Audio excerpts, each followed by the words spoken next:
The sun is shining, the lake is sparkling, and there's another fucking tourist on the side of the road trying to get a selfie with a bear. Not just any bear either, a grizzly. You have to be kidding me, I mutter as I press gently on the brakes of my pickup truck and shake my head.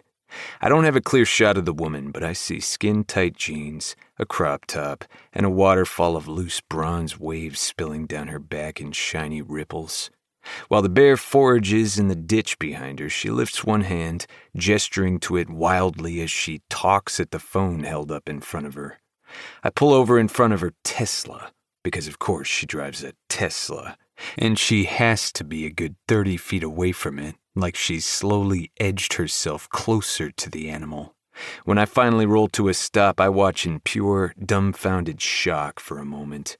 During the summer months in Rose Hill, you see the city folks' stupidity, and it never fails to blow my mind.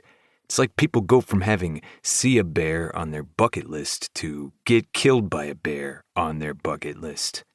I press the button to lower my window because I don't want to startle the animal, and I also don't particularly want to get out of my truck. I enjoy living, and my days of testing those limits are mostly behind me. So using the calmest voice I can muster, I say, "Ma'am." But she continues talking to the camera, clearly recording herself without a care in the world. I have a thing for hands. I won't even deny it. Men's hands, specifically. The way the tendons on top flex and ripple when they strum at a guitar. The way they use up the entire length of a microphone handle. The way they can be warm and gentle on my skin.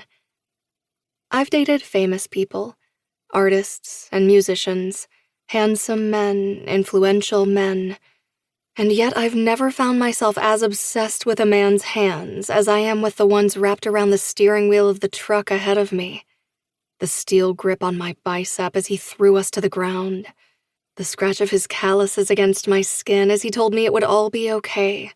The tattoos on his knuckles that I stared at every time he scrubbed his beard. I can hear my dad in my head, clear as day, warning me away from a man like Weston. He'd be overly concerned about the person I'm dating tarnishing my pristine America's sweetheart reputation. Respectable men don't get tattoos a shirt can't hide. But what about heroic ones?